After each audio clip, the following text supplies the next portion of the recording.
Merci pour cette présentation. Donc aujourd'hui, finalement, ça va un peu aller... c'est à la fois la suite et le complément de la conférence d'hier. Parce que j'avais parlé pas mal du monde androgyne un peu dans lequel on est et qui essaye de ne faire aucune différence entre les hommes et les femmes, qui veut gommer ces différences. Et surtout, on est dans une société également qui fait un peu, qui nous fait voir, qui nous monte les uns contre les autres, qui monte les femmes contre les hommes et vice-versa. Et en fait, on a l'impression qu'on est des ennemis finalement, et pas du tout qu'on est complémentaires ou qu'on est fait pour s'entendre, alors que bien sûr que oui, on est fait pour s'entendre et on a été créé comme ça par le bon Dieu. C'est juste que le péché originel rend les choses un petit peu plus compliquées et difficiles, mais en tout cas, on est fait pour être complémentaires et bien s'entendre. Et en fait, on est dans une société où c'est un peu j'allais dire une guerre sans fin, mais c'est même pas une guerre, c'est une guéguerre, quoi. Donc on en est sur les tâches ménagères. Alors on va compter qui fait combien de tâches ménagères. Alors maintenant qu'on a passé plus ou moins cette étape de bien répartir les tâches ménagères, surtout que l'homme et la femme aient le même nombre d'heures, de minutes exactement. Oui, mais maintenant qu'il y a le même nombre d'heures, ça pose quand même problème parce que toutes les tâches ménagères n'ont pas la même difficulté. Alors oui, mais alors d'accord, monsieur sort le chien pendant 1 heure, mais c'est plus difficile de faire le repassage pendant 1 heure que de sortir le chien pendant 1 heure, puis c'est pas la même charge mentale, etc.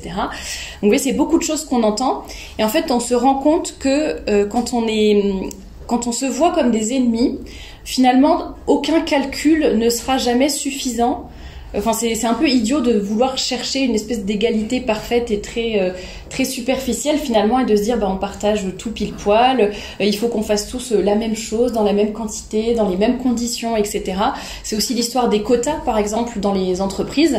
Ça va vraiment être sous couvert d'une bonne intention, mais finalement ça va faire plus de mal qu'autre chose aux femmes, puisque déjà ça va faire du mal aux hommes aussi évidemment, qui risquent de ne pas être pris à certains postes alors qu'ils sont plus compétents, et certaines femmes dont on va douter un petit peu de l'intelligence ou du mérite, parce qu'on va se dire oui, mais si elle a eu ce poste, peut-être que c'est à cause du quota, c'est pas forcément parce qu'elle est faite pour ce poste-là. Donc pour résumer, avec toutes ces guéguerres que l'on voit en ce moment entre les hommes et les femmes, on voit qu'il y a beaucoup de méfiance, beaucoup d'animosité et beaucoup de bon sens aussi qui va manquer, parce qu'on va être justement dans ce calcul, dans cette méfiance aussi, et plutôt que d'essayer chacun de miser sur les forces les uns des autres, que les hommes, par exemple, aident les femmes dans leur faiblesse, dans ce qui est plus difficile pour elles, que les femmes sachent soutenir les hommes dans ce qui est peut-être plus difficile à vivre pour eux, qu'on soit vraiment complémentaires plutôt que de se faire la guerre. Ça paraît facile à dire, mais pas toujours facile à faire. Et surtout, je voudrais mettre l'accent sur quelque chose, c'est que en fait, parfois, on se dit, mais oui, mais nous, on est catholiques. Non, mais nous, c'est bon, on est au-dessus de tout ça. Nous, on a compris, nous, on a eu le catéchisme, la préparation au mariage, etc. Et en fait, on se rend compte que pas du tout... Enfin, si, ça peut exister, bien sûr, heureusement. Mais on se rend compte que dans pas mal de situations, il y a quand même on sent l'esprit du monde qui, parfois, arrive dans les foyers, même catholiques, l'esprit du féminisme, par exemple, etc. Et finalement, ça peut aussi nous contaminer, nous, dans notre milieu. Et puis, il y a aussi peut-être la tendance ou la tentation d'aller à l'extrême inverse, parce qu'on voit dans le monde, je sais pas, du féminisme, des femmes indépendantes, fortes, qui se rebellent, etc. Des hommes peut-être un peu qui n'ont plus grand chose, en tout cas, de viril. Et donc, on peut avoir cette tendance aussi à vouloir aller dans l'autre extrême et te dire oula, c'est pas ça la féminité, c'est pas ça la masculinité, moi vous allez voir, je suis un homme, et du coup on fait le macho, voire on peut aussi battre sa femme ou je sais pas quoi. C'est des choses où la traiter vraiment comme ça boniche, parce que non, vous comprenez, moi je suis pas comme un homme du monde. Voilà, dans le foyer catholique, c'est ça, c'est la femme qui est soumise, le mari qui a l'autorité, et puis on voit ça un petit peu sous forme de caricature. Il y a plus finalement, on se sent plus beaucoup, en tout cas, vraiment l'amour, la complémentarité. On a l'impression que c'est toujours un peu comme dans la société, finalement, des relations d'ennemis, des relations juste de hiérarchie, etc. Donc il faut vraiment faire attention à ces choses-là. Et en fait, il faut repenser à ce qui a été dit aussi dans la Genèse, L'homme a été, j'allais dire, choisi par Dieu pour avoir l'autorité, etc. Sauf que justement, à cause du péché originel, eh bien, l'homme va avoir cette tendance à devenir trop égoïste, trop tyrannique, trop autoritaire. Et la femme qui a eu un peu pas le monopole, mais bon, qui a eu un peu la mission de l'amour, on en reparlera après, elle va avoir peut-être tendance à être trop dans la séduction, la sensualité, etc. Donc vous voyez, chacun va avoir un peu la mission pour laquelle il a été faite, mais voilà, un peu taché par le péché originel, malheureusement, qu'on a tous en nous, et donc les femmes ne veulent plus se soumettre, les hommes deviennent tyranniques, etc. Enfin voilà, il y a beaucoup de situations très difficiles. Et l'objectif un peu de la conférence d'aujourd'hui, c'était d'essayer de prendre conscience tous ensemble de nos différences, donc de voir qu'elles existent, parce que je pense qu'il ne faut pas se voiler la face. Heureusement, on fait tous partie du genre humain, on a aussi des choses en commun et il y a aussi des choses faciles à comprendre, mais il y a aussi des petites différences et des difficultés. Mais il faut essayer de voir, et ça c'est ce qu'on verra plus dans la deuxième partie, voir en quoi ces différences sont une opportunité et en quoi en fait on peut les surmonter et pour avoir vraiment des relations fécondes entre les hommes et les femmes. Alors bien sûr, quand on parle homme-femme, on pense souvent couple, ce qui est déjà très très bien. Je pense qu'on peut aussi, peut-être pour les célibataires ou même de façon générale, penser que toutes ces choses sont utiles, même en famille. Savoir comment je me comporte avec mon frère, comment, je sais pas, entre parents et enfants, entre collègues. C'est vraiment des choses qui peuvent servir dans la vie de tous les jours et un peu dans toutes les situations, même en dehors juste du couple en tant que tel. Pour commencer la première partie, donc sur les différences hommes-femmes, j'avais noté une citation de Monseigneur Fulton Sheen, qui est extraite de son livre « Marié devant Dieu ». Et il dit « L'homme fut créé par Dieu, et à partir de l'homme, Dieu a créé la femme. L'homme qui vient directement de Dieu a l'initiative, la puissance, l'origine. La femme qui vient de Dieu par l'extase de l'homme a l'intuition, la réponse, l'acceptation, la soumission et la coopération. L'homme vit plus dans un monde extérieur parce qu'il a été fait de la terre et qu'il en est plus proche. Sa mission est de gouverner et de la soumettre. Enfin, de la gouverner et de la soumettre, la terre. La femme vit plus dans le monde intérieur parce qu'elle a été créée à partir d'une vie intérieure humaine. L'homme a plus de relations avec la terre, il fait des sacrifices pour des choses qui sont futures et abstraites. La femme a plus de relations avec l'humain, elle a plus tendance à faire des sacrifices pour des personnes et pour ce qui est immédiat. Parce qu'il est plus objectif, l'homme a tendance à donner des raisons à son amour et à ses actes.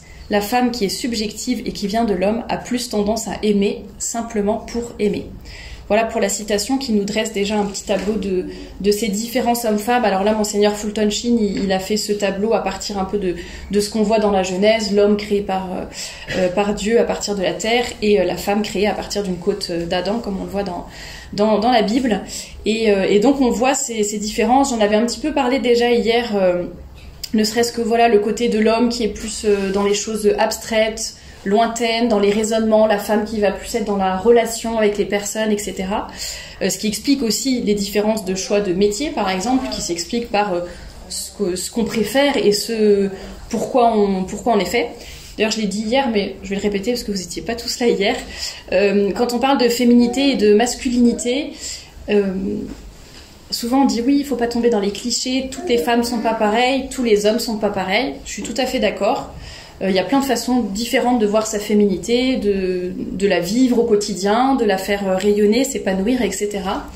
Mais il y a quand même un socle commun, on va dire, un dénominateur commun, des choses qui sont communes à la plupart des femmes aussi, et sous prétexte qu'il y a des exceptions, sous prétexte qu'il y a des femmes ou des hommes un peu différents ou qui ont plus de part de masculinité ou de féminité, sous prétexte de ça, on a tendance à dire non mais on ne peut rien dire, on ne peut rien, il n'y a aucune grande tendance ni quoi que ce soit, alors que non, les exceptions ne font que justifier les grandes tendances que l'on peut observer. Donc il ne s'agit pas là de faire des stéréotypes, mais juste de mieux se connaître et d'essayer de mieux se comprendre. Donc les différences physiques, j'en avais un petit peu parlé hier aussi, notamment la femme qui est plus cyclique et l'homme qui est plus linéaire. C'est quelque chose aussi que les hommes peuvent avoir plus de difficultés à comprendre parce que justement ils ne le vivent pas. Et si on leur a pas expliqué, s'ils ne le savent pas, ils vont avoir du mal à comprendre pourquoi la femme elle a ces espèces de vagues, pourquoi un jour elle va être hyper en forme, super souriante, envie d'aller voir du monde, de faire plein de choses, etc. Et pourquoi le lendemain, sans qu'il se soit rien passé, il n'y a pas eu de mauvaise nouvelle ni quoi que ce soit, et le lendemain, ça y est, elle est au fond du trou, elle voit la vie en noir, elle râle, elle est impatiente, elle fait la tête, ou j'en sais rien, ou... bref, elle se renferme, etc.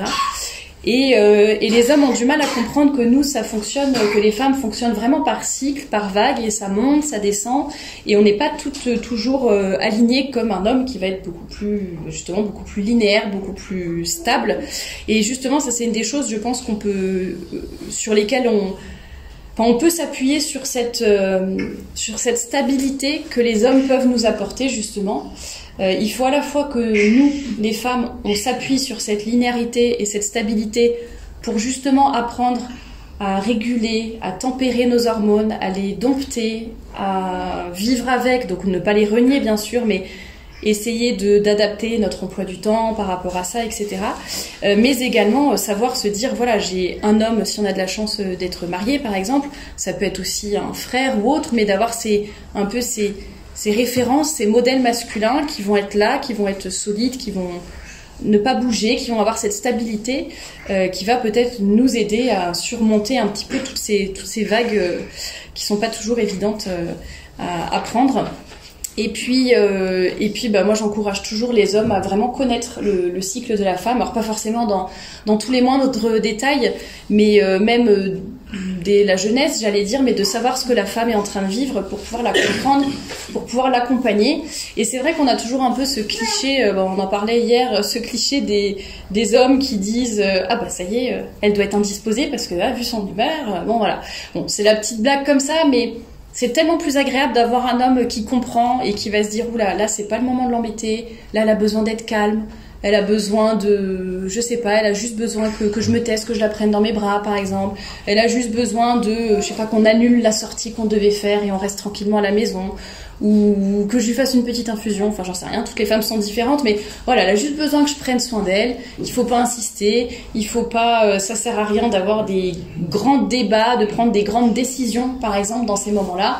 La femme, elle voit la vie en noir, c'est pas le moment de décider quoi que ce soit pour, je sais pas, un déménagement, un choix d'école, ou voilà, faut essayer de faire attention à ça, et je pense que si on est deux quand on est marié, si l'homme peut aussi être au courant de ça et faire attention, ça va vraiment aider la femme. Ça veut pas dire que la femme a tous les droits et que dans ces moments-là, elle peut être vraiment une peste et peu importe, il n'y a pas de conséquences. Non, c'est pas ça, mais voilà, faut que chacun apprenne, à la fois la femme peut-être à se maîtriser, à se connaître, et puis les hommes aussi à apporter aux femmes ce dont elles ont besoin dans ces moments-là.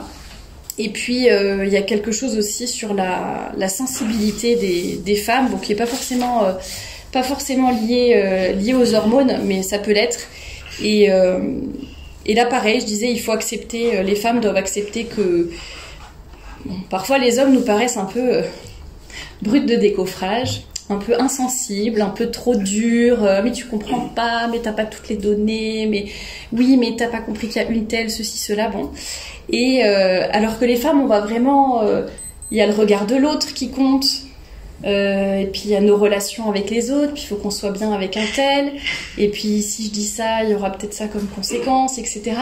Et nous, on va vraiment voir tout un tas de choses que l'homme va plutôt dire, bon, c'est ça la vérité, ou c'est A plus B égale ça, bon, bah, c'est comme ça, puis voilà, faut pas c'est souvent, mais arrête, tu te prends la tête.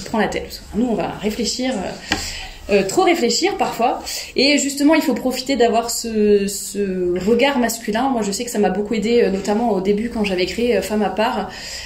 Tous les messages, etc., qu'on reçoit sur les réseaux sociaux qui sont pas forcément agréables.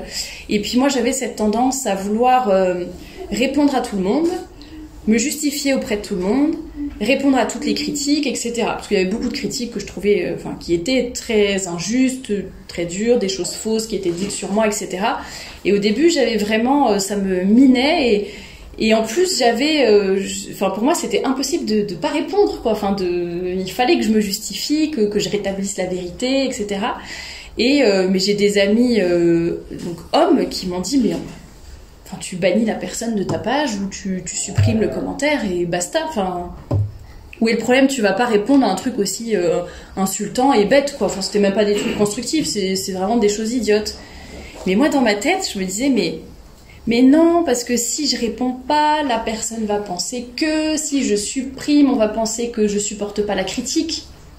Voilà, ou on va penser que je ne sais pas quoi répondre, donc je supprime. Enfin, il y avait tout un tas de pensées dans ma tête et en fait, non, ouais, cet ami était beaucoup plus pragmatique et m'a dit, bah, la personne dit des bêtises d'une façon méchante et insultante, bah non, on supprime, on bannit, etc.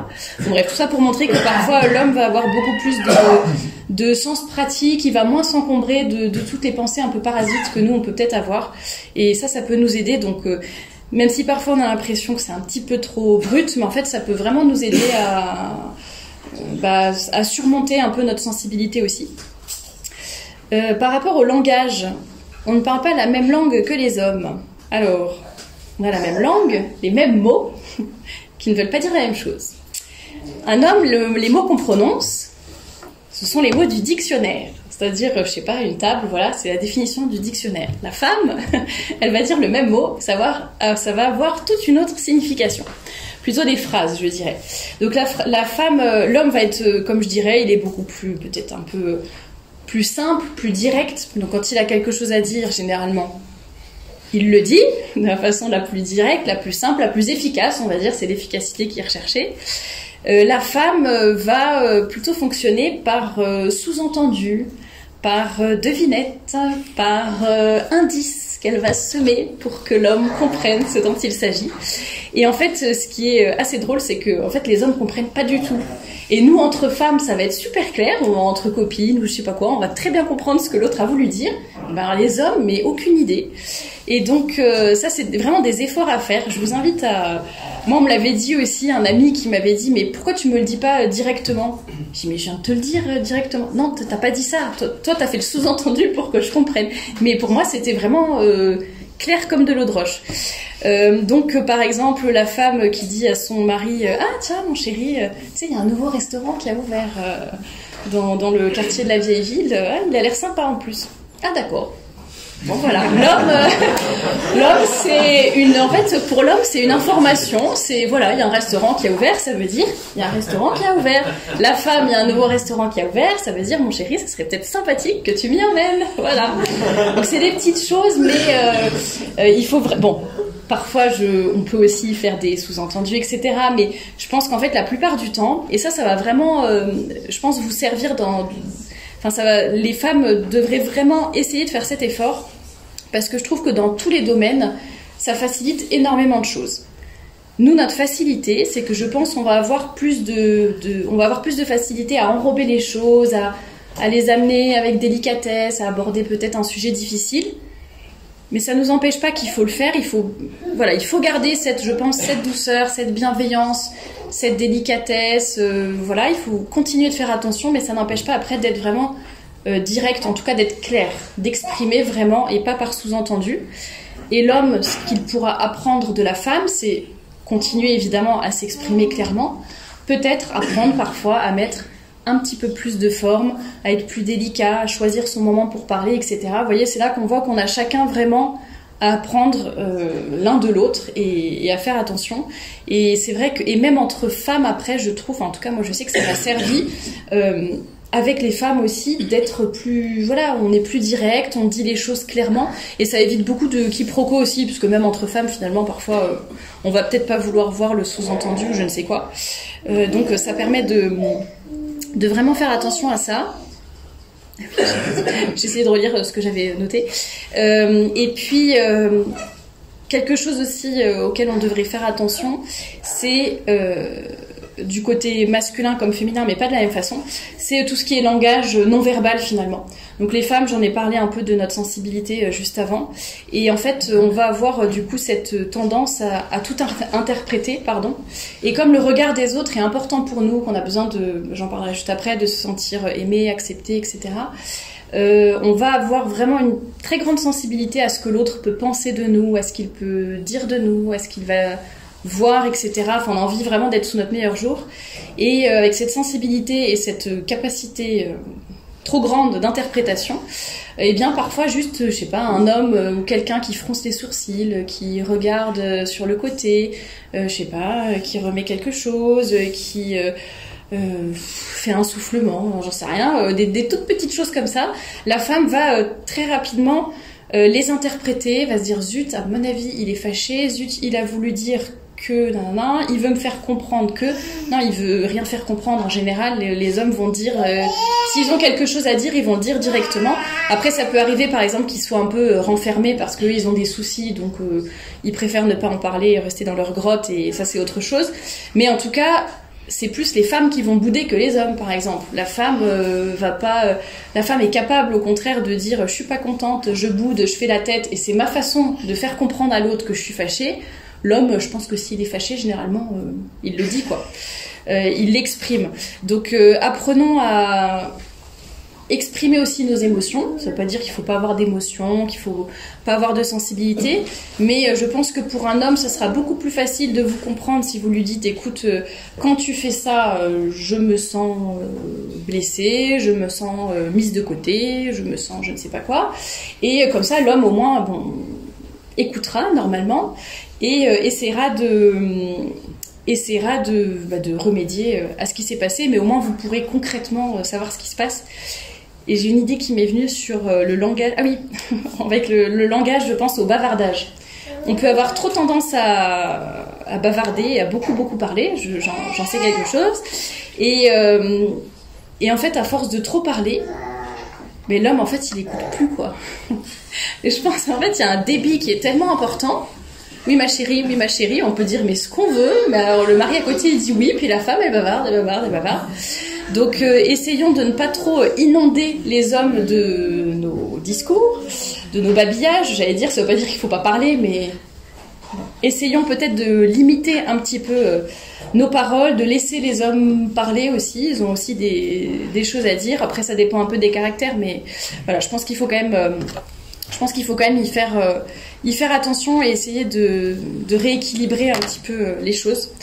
Je vous disais juste avant donc cette tendance féminine qui est typiquement féminine, ce besoin de plaire, d'attirer le regard, pas forcément d'une mauvaise façon, là je le dis pas de façon négative, séductrice ou je sais pas quoi, mais vraiment ce besoin d'être validé en fait par le regard d'autrui. Donc on a besoin de savoir que les autres, que ce soit les femmes ou les hommes d'ailleurs, mais surtout les hommes, que les autres nous trouvent belles, nous admirent, nous aiment bien, qu'on est importante, qu'on compte, qu'on a un rôle à jouer, etc.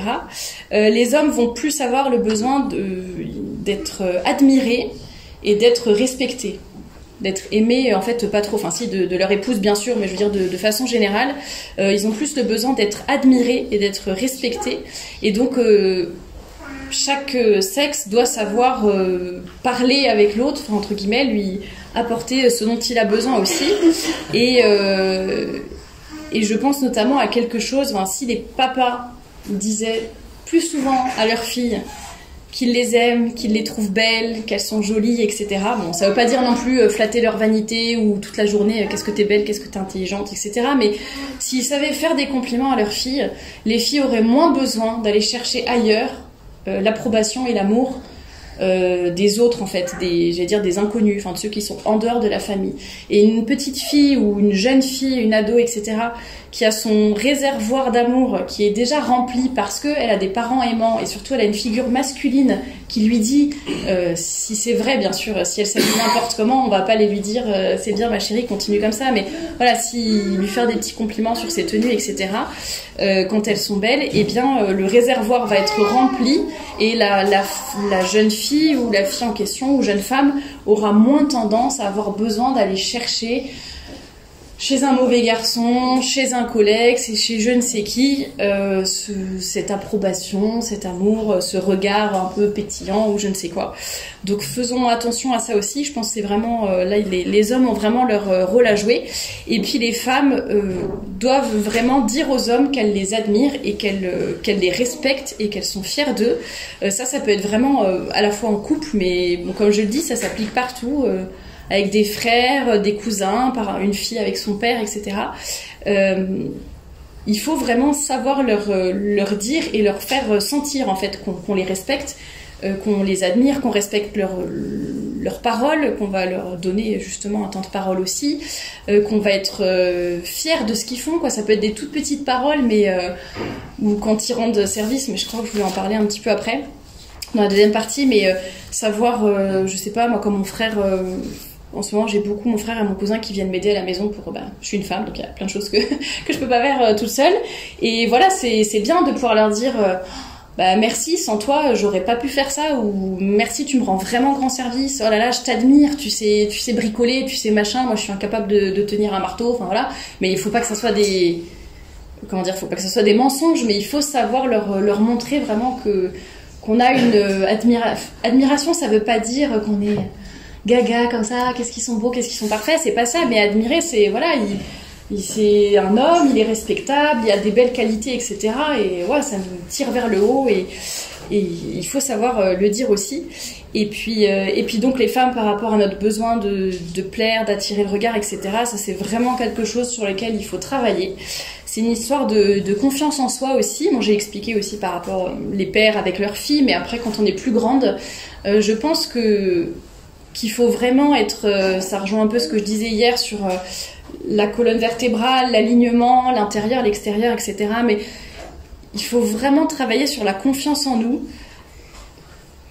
Encore une fois, pour pas tomber dans ces défauts de dire, en fait, je suis tellement peu sûre de moi, je me sens tellement mal dans ma peau, etc. Mais qu'en fait, je vais faire plein de choses pour me montrer, pour avoir de l'importance, pour exister, pour attirer les regards, etc. Et c'est ce qui devient dangereux après. Donc, vraiment, il faut y faire très attention. Et c'est vrai que dans le monde catholique, je pense qu'on a un peu... parfois, il peut y avoir cette tendance à se dire... ouais, la confiance en soi, ça va un peu contre l'humilité, quoi. C'est pas très catholique de dire, voilà, il faut que je sois contente de ce que j'ai fait, il faut que je sois fière de ce que j'ai accompli, j'ai le droit de me regarder dans le miroir en disant, voilà, je me trouve jolie ou je ne sais quoi. Et ça, on a l'impression que c'est un manque d'humilité. Et en fait, bien sûr, si on passe sa journée devant le miroir à dire qu'est-ce que je suis belle, bon d'accord.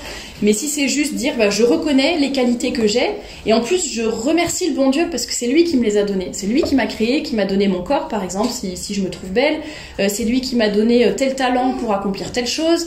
C'est grâce à Dieu que, n'importe quoi, que j'ai eu suffisamment d'argent pour pouvoir faire tel projet, que j'ai eu tel don spécial musical pour pouvoir, je sais pas, faire ma carrière là-dedans et avoir une bonne réputation et vivre de ma passion, enfin j'en sais rien.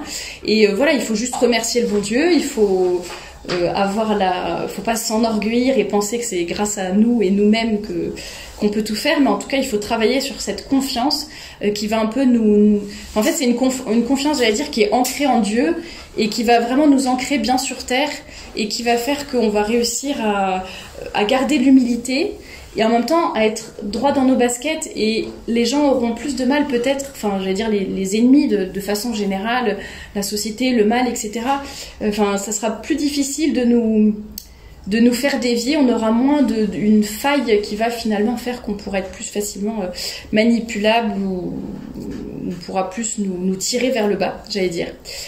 J'avais noté, mais ça rejoint la citation que j'ai lue avant, la vision à court terme et la vision à long terme, le fait que la femme va être beaucoup plus concrète dans les choses pratico-pratiques du quotidien, l'homme va être plus dans les grandes idées, les grands projets, etc. et puis il va être plus abstrait.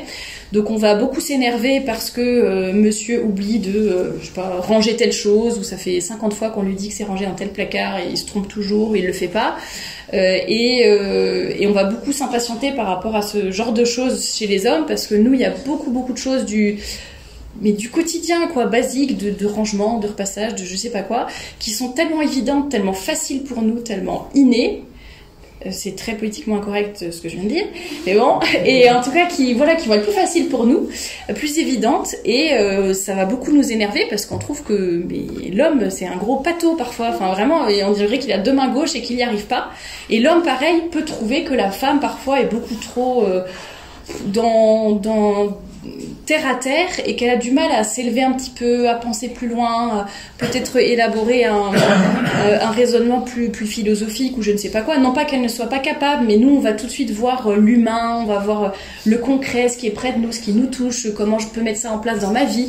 L'homme il est capable de partir dans des grandes réflexions très abstraites, et donc il faut juste comprendre comment l'autre fonctionne pour ne pas s'énerver, et savoir aussi s'apporter mutuellement, plutôt que de se dire bon bah c'est pas grave, moi je reste dans le pratico-pratique, mon mari il reste dans les idées, mais plutôt essayer quand même de se compléter et de se tirer mutuellement vers le haut, quoi. Que les hommes, c'est quand même grave parfois. Je vois dans certaines familles que sous prétexte que pour la femme c'est beaucoup plus facile de faire certaines choses, etc.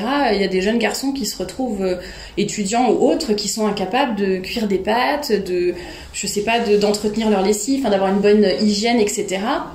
Et ça c'est quand même pas normal. Et je trouve que justement là, on est trop tombé dans les stéréotypes et de se dire chacun reste dans son coin, chacun fait ce qu'il sait faire de bien. Bah non, les hommes devraient évidemment, si c'est difficile pour eux, en tout cas, il y en a pour qui c'est pas difficile, mais ceux qui n'y arrivent pas, les mamans ou les papas devraient veiller à ce que leurs garçons sachent un minimum s'occuper d'eux-mêmes.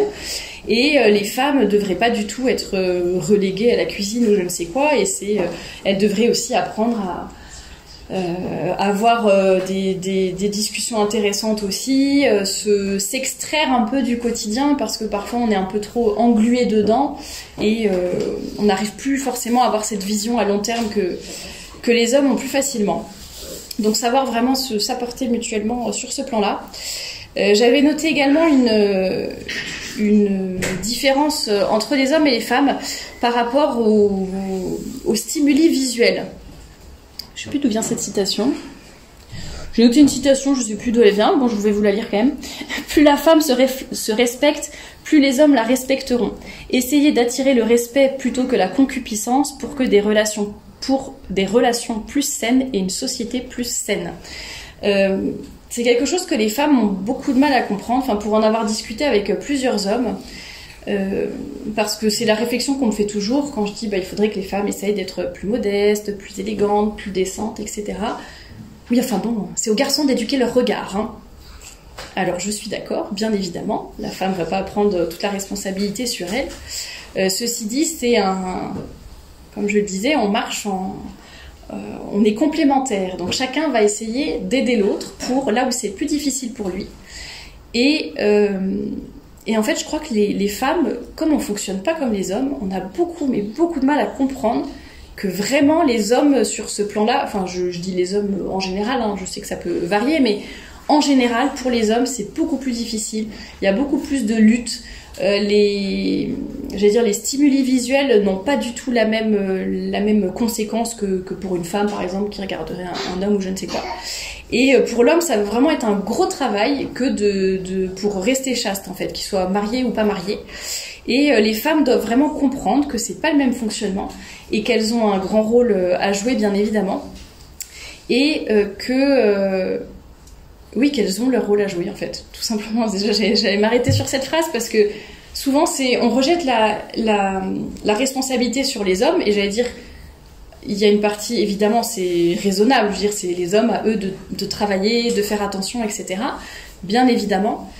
Mais en fait, la première charité chrétienne, c'est comme si je vous disais, pour faire pénitence ou pour je ne sais quelle raison, je fais jeûne et abstinence là aujourd'hui, et puis ça fait déjà 40 jours, et puis je continue 40 jours après, et voilà, vraiment je mange un morceau de pain le soir, un verre d'eau et c'est tout.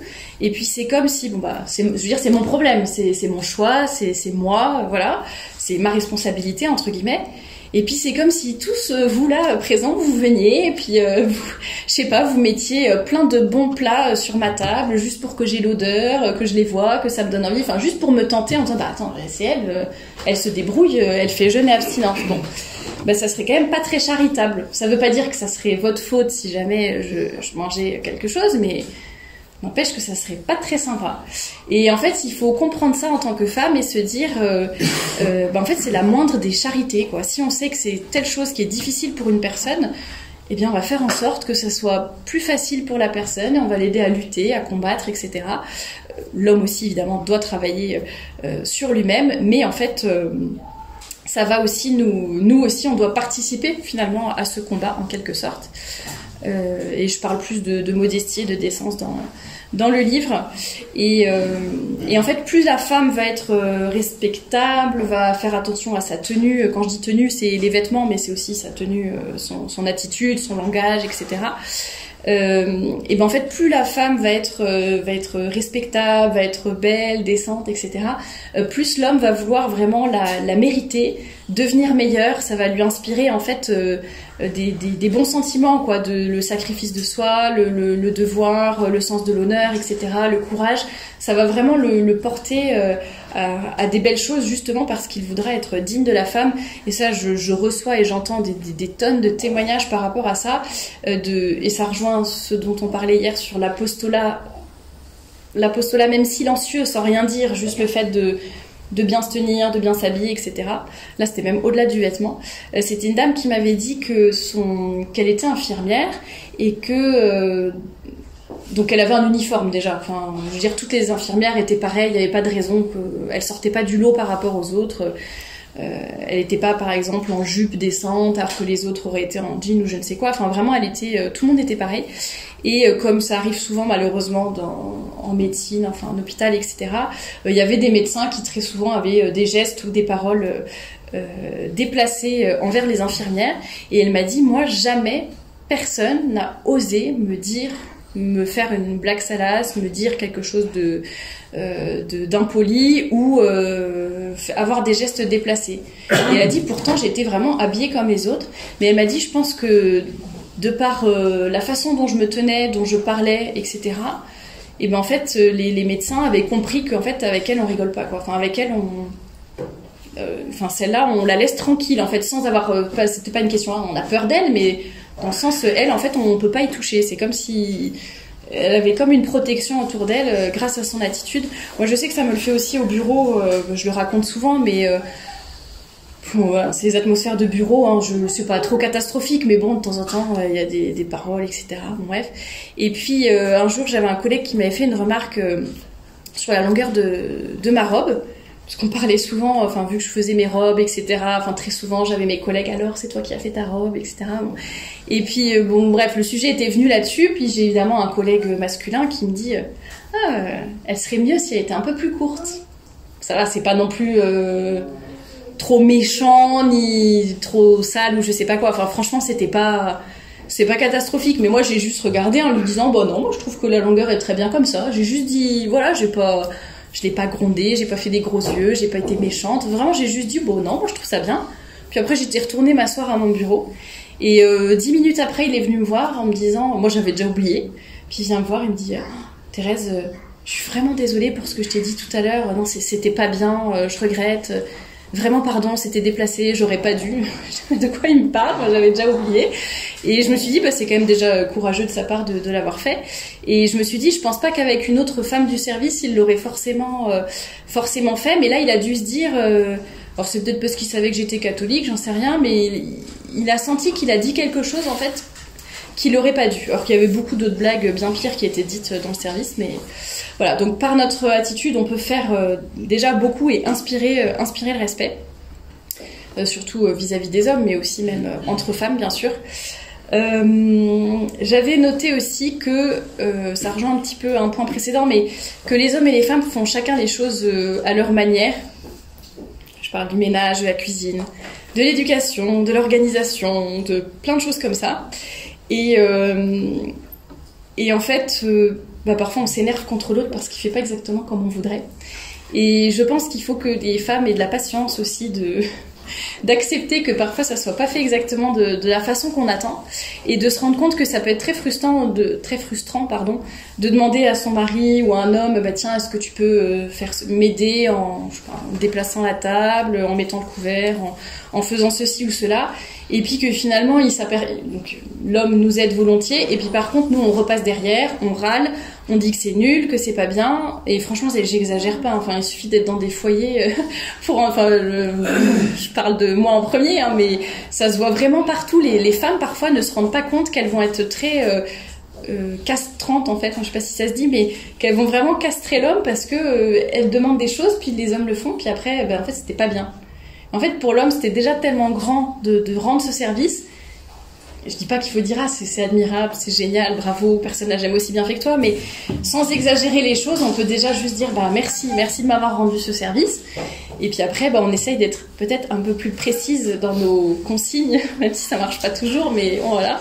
Mais surtout savoir accepter, je pense notamment à l'éducation, les hommes n'ont pas du tout la même façon le même rapport avec leurs enfants, et heureusement, comme ça les enfants se construisent aussi, ils ont besoin d'une figure maternelle et paternelle, mais c'est vrai que les femmes vont être peut-être en général plus craintives, plus protectrices, etc. L'homme prend l'enfant, il le fait aller en l'air, je sais pas quoi, ça chahute dans tous les sens, c'est un peu plus, je vais pas dire violent parce que c'est pas ça, mais c'est un peu plus physique peut-être, un peu plus animé. Et c'est vrai que parfois on va être un peu trop craintive, un peu trop mais non, et puis il l'a pas habillé de la bonne façon le matin, et puis mais zut, c'est pas ça c'était pas la compote, c'était le yaourt qu'il fallait lui donner à midi. Enfin, on va se faire tout un truc parce que nous on a nos plans dans la tête, on a le planning de la semaine, on a notre façon de faire. Et l'homme va intervenir et ça va nous paraître, il dérange tout, quoi. Enfin, c'est pas bien dans ce qu'on avait prévu. Et en fait, je pense qu'il faut accepter que quand on délègue une mission à l'homme, bon là je parle par rapport aux enfants, donc si vous êtes marié, vous avez quand même eu un enfant avec cet homme-là, je pense que vous lui faites confiance quand même. Enfin, il va pas, vous allez retrouver votre enfant vivant à la fin de la journée. Donc c'est pas parce que, je sais pas, il aura mis la robe rose avec les chaussures bleues, ça va pas ensemble du tout. Puis en plus il y a les voisins qui étaient dehors, qui ont vu, qui étaient mal habillés. Enfin, quelle horreur. Bref. Et puis je sais pas, c'est pas parce qu'il aura mangé un truc à la place d'un autre. Enfin. En fait, moi je comprends parce que je suis un peu psychorigide, mais en fait, il faut vraiment qu'on essaye justement d'enlever cette psychorigidité et de se dire, l'important quand même à la fin de la journée, c'est que il se soit bien amusé, que l'enfant rentre en un seul morceau, et puis voilà, c'est aussi comme ça qu'on se construit. On a besoin du papa et de la maman, et qui font pas les choses tout à fait de la même façon. Et puis aussi par rapport au ça c'est une citation de Alice van Hildebrand, mais par rapport aux femmes qui ont parfois l'impression de se dire mon mari, donc si c'est le mari qui travaille par exemple, mon mari il travaille, il est à l'extérieur, il fait des grandes choses, il a son entreprise ou il a un poste important, enfin peu importe, il rencontre des gens, il voyage et je ne sais quoi. Et parfois on se dit moi c'est changer les couches, faire la vaisselle, repasser, laver, relaver, repasser. Enfin, c'est un peu toujours le même. En plus, c'est très monotone, quoi. C'est toujours un peu la même chose. Et on a l'impression parfois que c'est pas important ce qu'on fait. Parce que lui, quand même, je sais pas, c'est un haut poste, il rencontre des gens importants, etc. Et la femme va parfois se sentir un peu lésée, on va dire. Mais finalement, il faut se rendre compte. Ça, c'est un très beau livre de Teresa Dmowska, qui est dans la bibliographie. C'est pas un chemin vers le ciel, c'est je sais plus. Bon bref, il est dans la bibliographie du blog, et c'est un peu journal spirituel d'une mère au foyer, quoi. Et elle dit en fait j'offre tout ce que je fais au bon Dieu, et je peux même pas forcément aller à la messe ou je ne sais pas quoi, mais elle fait toute une analogie, toute une métaphore, avec l'aspirateur. Elle dit quand je fais mon ménage par exemple, que je passe, puis que je m'énerve parce qu'en plus ça fait 3 fois que je le fais, puis à chaque fois c'est ressali par les enfants, etc. Elle se dit j'essaie de penser à mon âme. Est-ce que je pense à laver entre guillemets, à soigner mon âme autant que je soigne ma maison? Est-ce que je pense à purifier mon âme autant que je pense à nettoyer la cuisine ou je ne sais quoi? Et en fait, elle vivait son quotidien, elle essayait un peu de le transcender, de rendre plus spirituel, et c'est ça qui l'aidait. Et donc pour revenir à Alice van Hildebrand, elle disait: une femme accomplit son admirable mission non pas à travers des réalisations qui lui sont extérieures, mais à travers la prière, les sacrifices et l'amour. Donc la femme, ça revient un peu d'ailleurs à ce que je disais au tout début, mais la femme qui est plus intérieure, plus tournée vers le foyer, l'entourage immédiat, etc. Et l'homme qui est plus porté vers l'extérieur. Mais ça se complète merveilleusement bien. Et dernier point, pareil, pas très politiquement correct, mais qui fait souvent beaucoup de débats, qui provoque beaucoup de débats. L'émotionnel et le rationnel. Ma grande phrase, c'est de dire: il faut que les femmes acceptent d'être rationalisées par les hommes.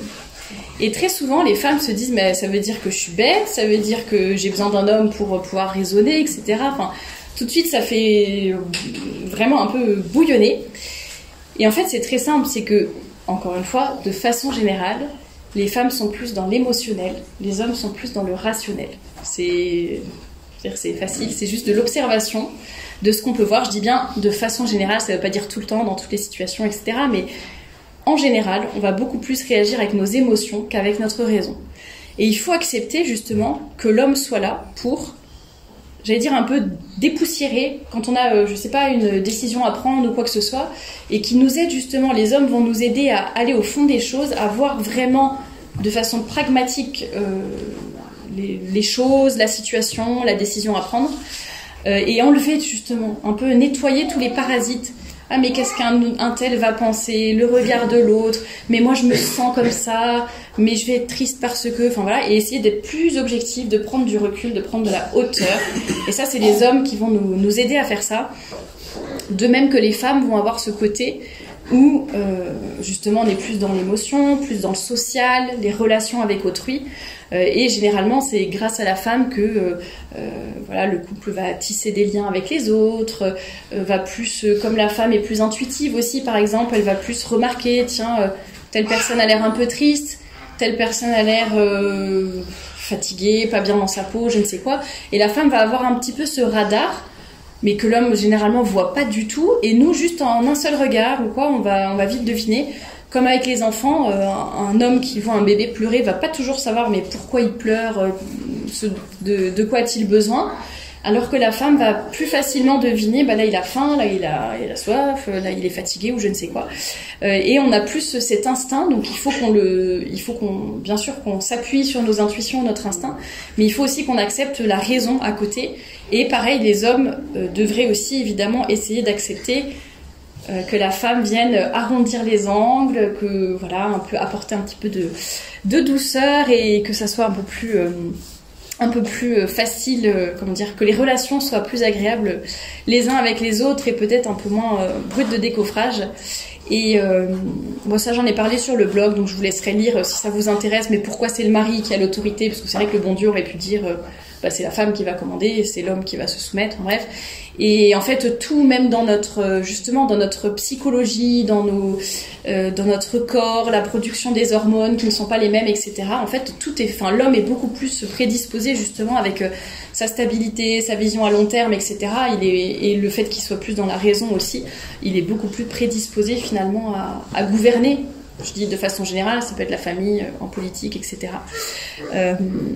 Donc voilà, et puis j'avais noté aussi, voilà, l'homme va protéger, entourer, garder, mettre en sécurité.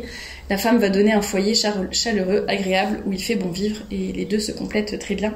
Et c'est Gustavo Corsao qui disait: plus l'enfant sera enfant, plus féminine sera la femme, plus viril sera l'homme, plus nous aurons l'ordre véritable et vivant qui est le fondement du bonheur des peuples.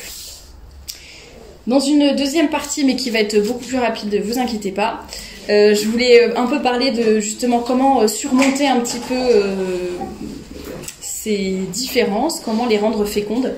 Et je voudrais juste reparler d'une petite chose au début, parce que j'en ai déjà touché un mot dans des podcasts, je crois. Enfin, moi, quand j'avais lu ça, je ne sais plus où je l'ai lu, mais ça m'avait vraiment aidé à comprendre quelque chose. Donc justement, dans cet évangile de Saint Paul, je crois, enfin épître, pardon, de Saint Paul, qui est souvent qui est dans la messe de mariage. Donc ces femmes, soyez soumises à vos maris, et donc maris, aimez vos femmes comme le Christ a aimé l'Église. Et en fait, dans cet épître, ce qui est demandé à chacun, c'est ce qui est le plus difficile pour lui. Donc Saint Paul n'avait même pas besoin de dire à la femme, femme, aime ton mari, parce qu'en fait, ça c'est évident. Enfin, je veux dire, dans un cadre normal, voilà, d'un mariage catholique bien préparé, etc. Enfin, en principe, c'est inutile de dire à la femme, aime ton mari, parce qu'en fait, c'est évident. Elle l'aime, elle va l'aimer, et voilà. Et par contre, Saint Paul a jugé que c'était nécessaire de le dire aux hommes.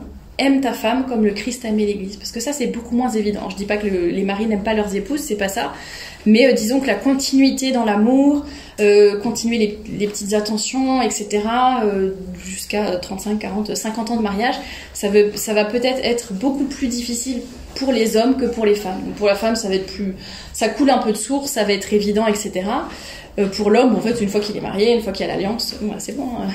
Je suis mariée, j'ai plus à faire d'efforts, j'ai plus à offrir de fleurs, j'ai plus à, je sais pas, rendre service, une petite attention. Enfin, c'est vrai que souvent on parle des fleurs, mais en fait, il faut surtout connaître les langages de l'amour de chacun. Et en fait, se dire, bah voilà, moi, ce qui est le plus difficile, c'est vrai que ça va être difficile pour moi de me soumettre à mon mari.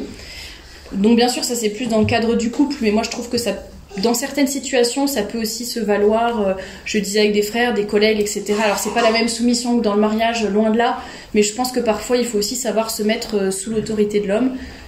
Bien sûr, pas de n'importe quel homme et n'importe comment, parce qu'il y a des situations, il y a des femmes qui... Je me fais battre par mon mari, est-ce que je dois être soumise? Bah non, en fait, madame, faut partir. Enfin, bon, après, ça nous paraît des évidences, mais c'est vrai qu'on se soumet pas, la soumission, c'est pas envers n'importe qui, c'est, voilà, envers son mari, un homme catholique, etc., et qui suit les bons principes de l'autorité, bien sûr, et du mariage. Mais tout ça pour dire que quelles que soient les situations, les différences, etc., je vous l'ai dit, c'est vraiment de la complémentarité et voir qu'est-ce que l'autre a à m'apporter et qu'est-ce que moi je peux apporter à l'autre. Ça va pas être comme les tâches ménagères des féministes, on va pas tenir des comptes et puis se dire attends, lui il m'a apporté ça, donc moi je peux lui donner ça. C'est pas dans ce sens-là, hein, on va élever le débat, ça va être un peu plus fait un peu plus intelligemment, mais en tout cas voir vraiment cette complémentarité et surtout voir aussi dans le cadre du couple, en tout cas, ça va paraître très basique de le dire, mais je pense que c'est important de le rappeler. Voir le couple comme un couple et pas comme deux individus. Alors bien sûr, il y a quand même chacun son caractère, etc. Et chacun existe en tant qu'individu aussi. Mais on le voit de plus en plus, moi dans les témoignages que je reçois, ou même dans mon entourage plus ou moins proche, des choses qui m'épatent. On a l'impression qu'il y a des gens qui sont mariés, mais qu'en fait ça reste... je vais pas dire c'est pas un couple, parce que si, ils sont mariés, mais je sais pas, chacun fait les vacances de son côté, y en a un qui prend en fait, comme s'ils étaient divorcés presque, c'est très bizarre, mais j'ai un couple comme ça, dans l'entourage un peu lointain, et on se dit, c'est quand même, on a l'impression qu'il y a plus cette unité, ce foyer, on est tous les deux, je vais dire dans la même galère, non, mais on est tous les deux dans le même, dans le même cheminement, dans la même optique. On veut tous les deux aller vers le ciel et emmener nos enfants avec nous, bien sûr, les éduquer pour qu'ils aillent au ciel. Et pour moi, c'est vraiment, je pense qu'on le voit beaucoup dans la société actuelle. Enfin, je le vois chez mes collègues notamment. On a vraiment, et c'est pour ça que ça marche pas. C'est pour ça que les relations, il y a beaucoup de problèmes, parce qu'on sent que chacun veut rester un individu et rien que ça. Et forcément, la vie en commun ou le mariage ou quoi, mais ça implique aussi de parfois s'effacer un petit peu. Parfois, voilà, c'est nous qui serons peut-être plus en avant. Enfin, ça implique de faire des compromis, ça implique plein de choses qui sont parfois difficiles parce qu'on est humain. Et en fait, les gens à l'heure actuelle ne veulent plus s'encombrer justement, et beaucoup de femmes ne veulent plus d'enfants non plus parce que ça va un petit peu trop les déranger dans leur vie. Et puis un mari, c'est pareil, c'est sympa d'avoir un copain de temps en temps, mais quand même se marier, fonder un foyer, etc., ça va être difficile, j'aurai plus ma liberté, etc. Donc ça, voilà, faut voir ça comme une équipe et pas comme des individus. Enfin, même si évidemment chacun reste avec sa personnalité, toute sa valeur, toute sa richesse individuelle, mais on forme un couple quand même.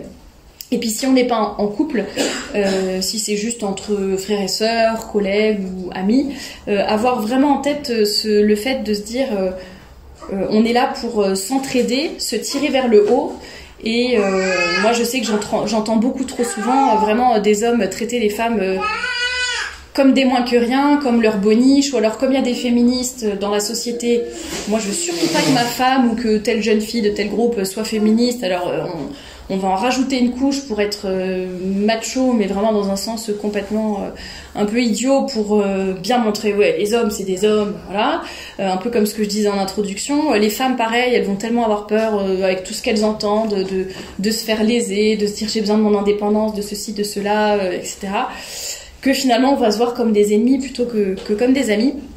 Alors j'avais noté une des façons aussi de surmonter un petit peu tout ça, ça rejoindra ce que j'ai dit avant, mais tout ce qui est modestie et beauté pour la femme, ça c'est vraiment super important pour aider les hommes.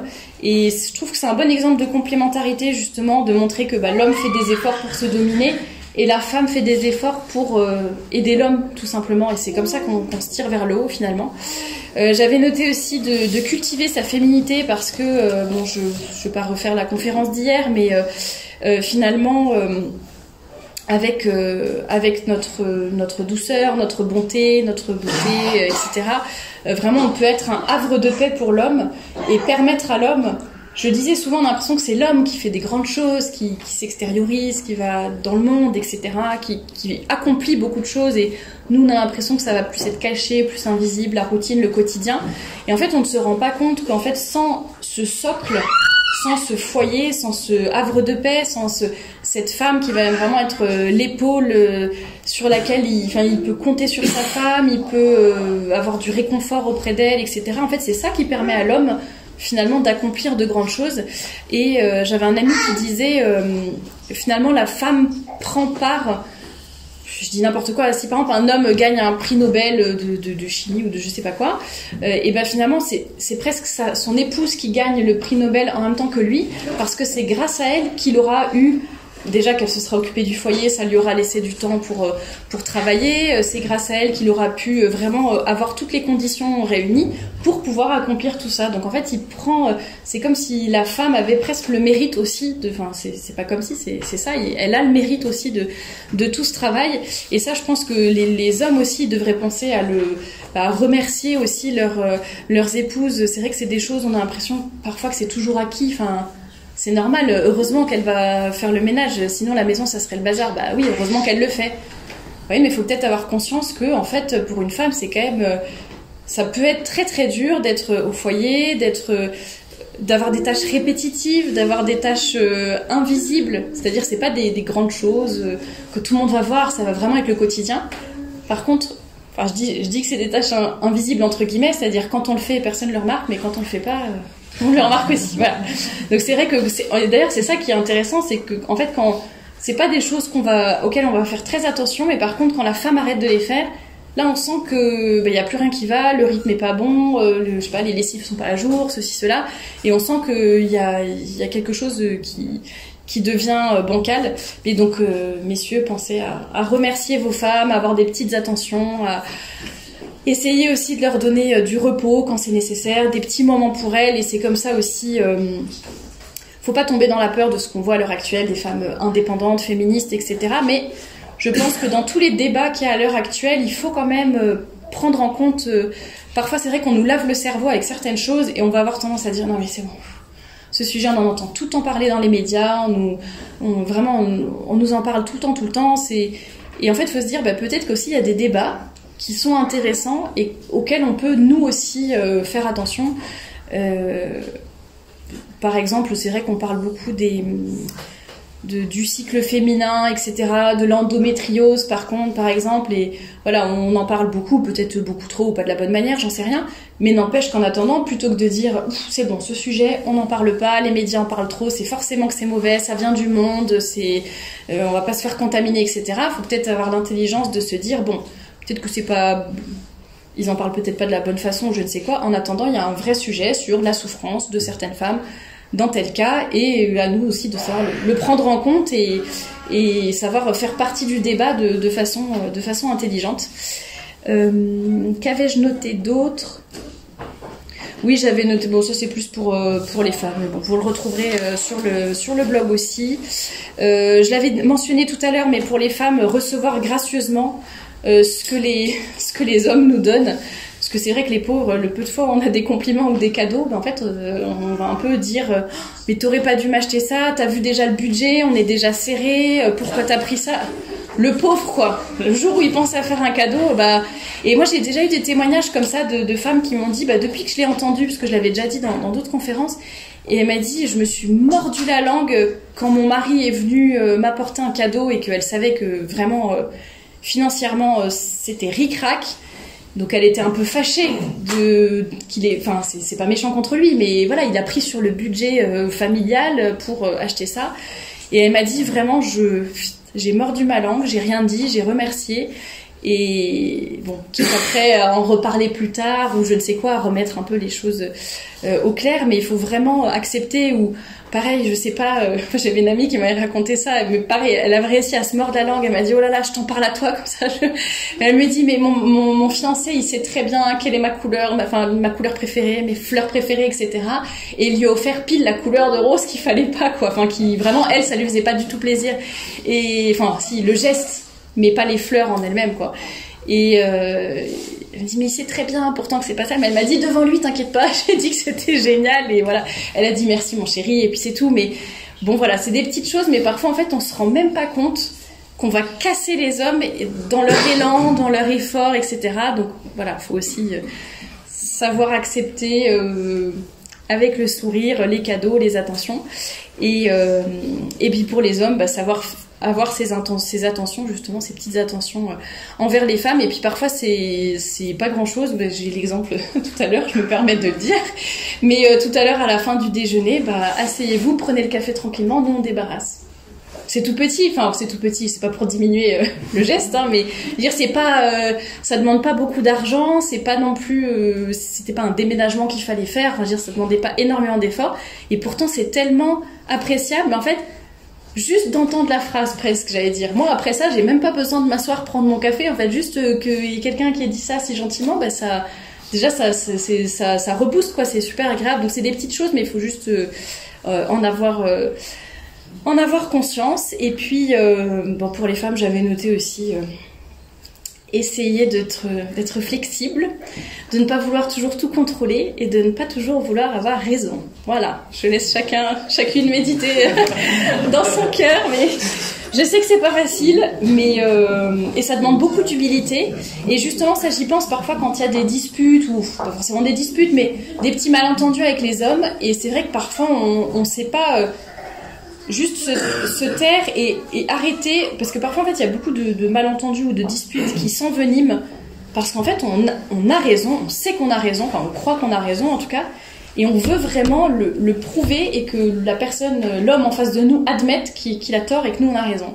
Et en fait on va vraiment aller mais jusqu'au bout quoi, limite jusqu'à ce qu'on ait une confession écrite et signée où oui ma chérie t'avais raison, enfin vraiment on va très très loin, alors que parfois il faut juste abandonner, enfin je veux dire ça demande beaucoup d'humilité, ça je le sais, mais se dire voilà, bon après ça dépend des sujets, encore une fois prenez ça avec du bon sens aussi, si c'est pour une question de foi, de morale, de je ne sais quoi bien sûr, mais quand c'est des petites choses peut-être du quotidien, parfois faut lâcher un petit peu du lest. Et puis j'avais renoté vraiment cette histoire de bien commun, hein, ça rejoint ce que je disais tout à l'heure, mais c'est vraiment vouloir c'est pas des individualités, c'est pas le bien-être de chacun, comme on pourrait dire à l'heure actuelle. C'est vraiment vouloir le bien commun, plutôt que de vouloir gagner contre l'autre. Ça, c'est ce que disait Gary Chapman dans son livre Résoudre les conflits sans dispute. Il est vraiment une des premières choses de son livre, c'est de dire quand on a une dispute avec son conjoint ou voilà avec quelqu'un, en fait, nous, on a envie de gagner. Et on a envie de gagner la dispute, quoi, enfin d'avoir raison, etc. Et lui, il dit, le problème de ça, c'est que si c'est vous qui gagnez, ça veut dire que l'autre a perdu, et il dit, personne n'a envie de vivre avec un perdant. Et du coup, il explique, et il dit, résoudre un conflit, c'est pas vouloir gagner contre l'autre, c'est vraiment tous les deux trouver un accord et se mettre d'accord sur quelque chose et réussir à aller au-delà de notre différend, en fait. Et plutôt que donc c'est pas forcément et le fait de faire les choses aussi différemment, Je reviens sur le fait de vouloir toujours avoir raison. C'est pas parce qu'on fait les choses différemment, ce que je mentionnais là sur les papas qui font pas de la même façon que les mamans, etc. C'est pas parce que l'autre fait différemment que l'autre a tort en fait. Ça c'est aussi quelque chose qu'il faut garder en tête. Et je pourrais vous donner une citation de Pie XII. Sur le bien commun justement, la femme doit concourir avec l'homme au bien de la cité, la société quoi dans le sens large. Tous deux ont le droit et le devoir de coopérer au bien total de la société et de la patrie. Mais il est clair que si l'homme est par tempérament plus porté aux affaires extérieures, aux affaires publiques, la femme possède, généralement parlant, une plus grande perspicacité et un tact plus fin pour comprendre et résoudre les délicats problèmes de la vie domestique et familiale, base de toute vie sociale, parce que c'est ça qu'il ne faut pas oublier, ce qui n'empêche pas que certaines savent faire preuve d'une grande compétence dans n'importe quel domaine de l'activité publique. Donc comme je le disais, c'est pas des clichés, des stéréotypes, des cases dans lesquelles il faut rentrer, mais sachons faire en fonction de nos dons, de nos capacités, de nos facilités, et puis ne pas essayer de changer l'autre. C'est peut-être plus valable les femmes envers les hommes. On a toujours cette tendance à vouloir soit les materner, soit les éduquer, soit les changer. Voilà, il faut vraiment évoluer ensemble et le mari n'est pas un autre enfant, c'est le mari. Voilà, c'est différent. Accepter les qualités de l'autre, supposer le meilleur de l'autre aussi, ses bonnes intentions. Et puis j'avais noté pour terminer quelques outils complémentaires. J'ai pas eu le temps de tout dire, mais si vous voulez un peu creuser ces sujets-là, il y a le livre Les hommes viennent de Mars, les femmes de Vénus. Il y a les langages de l'amour, par exemple, aussi de Gary Chapman, pour apprendre à avoir le langage de l'amour de l'autre, justement, pour bien parce que ça sert pas à grand chose d'avoir une bonne intention si on n'arrive pas à faire passer le message, j'allais dire. Travailler aussi sur la confiance en soi, j'en ai parlé, sur nos missions de vie, nos atouts, nos talents particuliers, les tempéraments et les caractères. Donc il y a tout ce qui est le travail sur les caractères là, de l'abbé Bruciani notamment. Et il y a aussi Alexandre Diani-Navard qui en a reparlé. Toutes les infos sont dans la bibliographie du blog. Il y a des petites cartes de visite avec les adresses, si vous voulez aller voir. Et il parle beaucoup justement des tempéraments, des caractères, des forces et des faiblesses de chacun, de notre mission de vie, de ce qu'on a apporté au monde. Donc c'est très intéressant. Et puis ça nous permet de mieux comprendre les autres. Enfin, bien sûr, il faut se comprendre entre hommes et femmes, mais aussi chaque homme, chaque femme a son caractère, son langage de l'amour, etc. Donc c'est important d'aller voir au-delà de tout ça et de mieux se connaître. De mieux connaître l'autre, de connaître l'objectif commun aussi, qu'on soit en couple ou pas, mais voilà, savoir qu'on travaille pour le bien commun et s'entraider vraiment et savoir qu'on est responsable finalement les uns des autres. Et je pense que les femmes n'ont pas envie d'avoir une femme dans le mariage, je parle, n'ont pas envie d'être mariées à une femme. Les hommes n'ont pas envie d'être mariés à un autre homme. Donc sachant être vraiment féminine, les hommes vraiment masculins et voilà, on n'a pas envie d'avoir notre copie conforme, mais du coup ça implique aussi qu'il y ait parfois des petites, des petites tensions ou quoi, mais on peut passer au-dessus. Et Monseigneur Fulton Sheen justement disait quand le mari et la femme vivent leur mariage comme un reflet du prototype divin, leurs relations mutuelles deviennent une source de mérite. Ils sauvent leurs âmes par une union mutuelle. Et c'est l'abbé Dantec qui disait, certes, il en coûtera toujours de faire de sa vie quelque chose de grand et de beau, mais vivre c'est lutter, et rien de grand ne se fait jamais sans sacrifice. Et je voulais terminer par une citation de Benoît Perrin, mais je sais plus, c'était une revue scout, je crois, c'était dans une revue scout qui disait ça. C'était, j'allais dire le titre d'article, c'est la dernière phrase. C'est un homme qui s'adresse à une femme et qui dit « Ta pureté peut réellement illuminer ma vie. Je crois fermement que nous avons beaucoup à nous apprendre et que nous pouvons être l'un pour l'autre, non pas source de fautes, mais bien d'enrichissement. Osons la sainteté ensemble. » Voilà.